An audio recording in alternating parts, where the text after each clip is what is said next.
Alright, back again for Theory Lesson 4. It wasn't too long ago that we had Theory Lesson 3.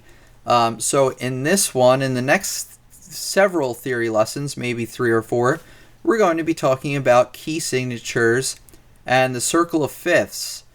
Key signatures will tell you basically what notes in a song are sharp or flat, at least to a degree, and I'll explain more and more in depth about that. So it is very important to know, especially moving forward. So get ready because this is quite a lot to take in. I'll go over and over it again and again. I'll answer any comments or questions you have, and we'll go from there. So I'll see you in a second for the lesson. Alright, here we are for Theory Lesson 4. So we're not going to do a lot of playing on the piano today. So we have something in front of us. It's a pretty big deal, actually, and we're probably going to spend the next 3 or 4 theory lessons, I believe, on just this, and maybe I'll make some videos after going over it, because it is very important, but it is a lot to take in at the same time. So here we have the circle of fifths. Before we start on the circle of fifths, I want to talk about something called the order of sharps and the order of flats. Before we can really look into this, we need to memorize our order of sharps and order of flats. The order of sharps will tell you which order we're adding the sharps in for our key signatures. I'll explain more about key signatures in a second, but the order of sharps goes F, C, G, D, A, E, B. Again, it's F, C, G, D, A, E, B. So memorize that. There's not really a saying that goes along with that I have. But the order of flats, is a little bit easier to remember because there is some way to memorize it. So the order of flats is B, E, A, D, G, C, F. So again, B, E, A, D, G, C, F. Or, obviously it spells the word bead, and then a lot of people learn in school about greatest common factor, GCF. So bead, greatest common factor, BEADGCF. Again, order of sharps, FCGDAEB. Order of flats, BEADGCF. So make sure you spend some time memorizing those two. Very, very important to know that like your backhand or whatever the expression is. So here we have the circle of fifths, and the circle of fifths is going to tell you about what's called key signatures. Now you might know what key signatures are, you might not. Key signatures basically are these things. We have a lot of them here. So say we have this one. What this is telling you is that the key of G has one sharp, and if you can see that this sharp, you know what a sharp is, it's that number sign thing, goes through that top line in the treble clef. That top line you know as F. So that what this is telling you here, and this is before not any piece of music, but most pieces of music you'll have a key signature. That tells you that every F in the whole song, doesn't matter whether it's on this top line or bottom space, doesn't matter whether it's in bass clef or treble clef, it tells you that every F in that song is going to be sharped, even if it doesn't have a sharp next to it. Now, there can be exceptions. You can have a natural next to it to make it regular F if they want. But unless they otherwise tell you, this tells you that every F in the whole song is sharped. So, if you look at, let's look at this first one here. So we've been talking a lot about the key of C. So if you remember, one of the main things I've talked about with the key of C is that it has 0 sharps and 0 flats. So there are no black keys that we're playing at all. And that's basically what that signifies there. So the key of C, if we look up here at the top, has 0 sharps and 0 flats. So I want you to memorize that because that's pretty easy. Remember, key of C major, by the way. For every key signature, there's a major and minor key. And I'll explain that later. So all of these on this paper, they are major keys. So key of C major has 0 sharps and 0 flats, all white keys.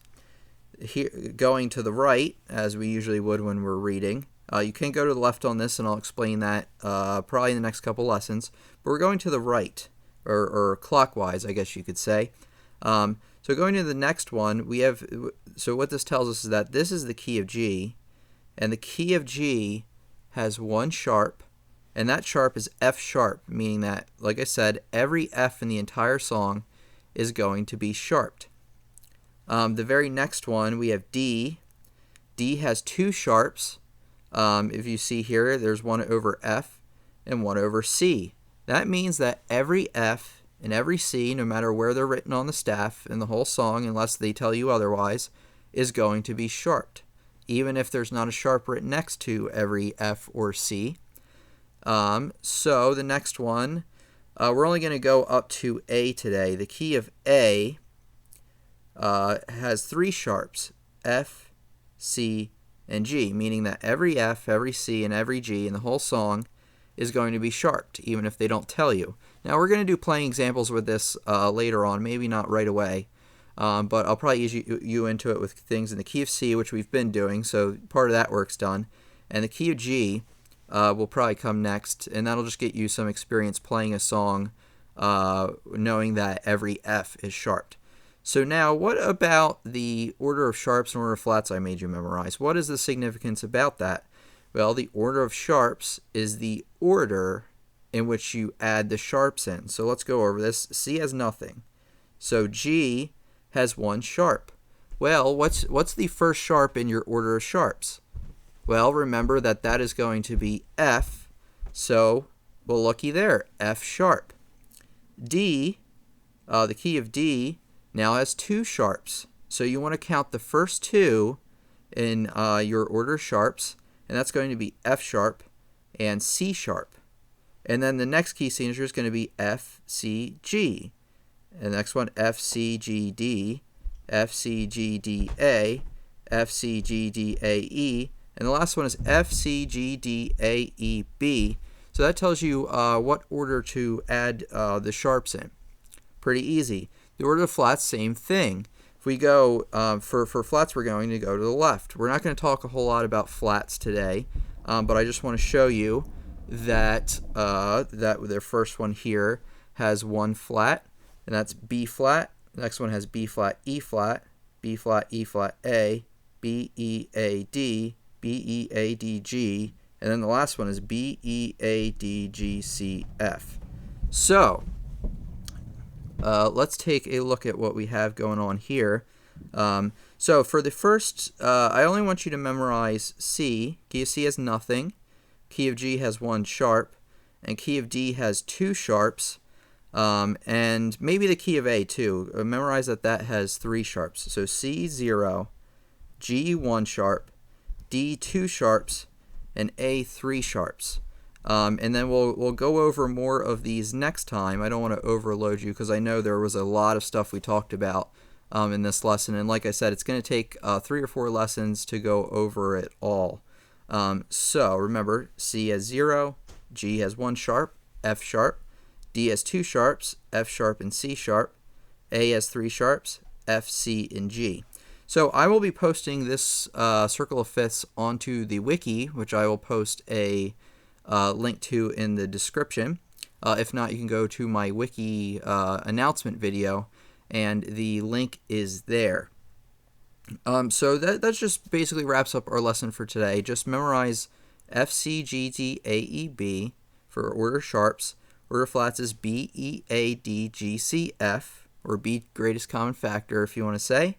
And all you have to know is basically what a key signature is. It tells you what notes are going to be sharped in the whole song, or what notes are going to be flat in the whole song, unless it tells you otherwise. And this is very important because there are many, many, many, many, many songs written in key signatures. And going forward, so you'll have to know what we're talking about. So I know this whole thing, looking at it for the first time, is very intimidating. But trust me, once you get used to it, you'll know it very well, and it will come in handy, I promise you. So there you have it. There's Theory Lesson 4, and I'll see you guys and girls in a second for the outro. So that wraps up Theory Lesson 4. We talked about key signatures. One of the first things we talked about was the order of sharps. F, C, G, D, A, E, B. Remember that the order of flats is B, E, A, D, G, C, F. And what this signify is the order of sharps is the order in which you add the sharps going around the circle of fifths. And the order of flats is the order in which you add the flats going around the circle of fifths. And like I said, I'll go over it again and again quite a few times until you understand. Pretty important to memorize the circle of fifths, but not absolutely necessary considering you can look this up at any time. So I guess if you don't want to memorize it, the most important thing is just knowing what the circle of fifths is about. I'll explain later why it's called the circle of fifths. But just know that it tells you what key signatures are which, and those tell you which notes are sharped and flat in a piece of music. So anyway, next time's theory lesson 5, and that's more working with the circle of fifths. Probably going to be the next 3 or 4 lessons maybe, and I'll keep going over it. So I'll post the circle of fifths to the wiki, like I stated. And anyway, always leave me comments, questions. You can subscribe if you want to. If you don't want to, that's okay. But anyway, thanks for watching, and I'll see you again next time.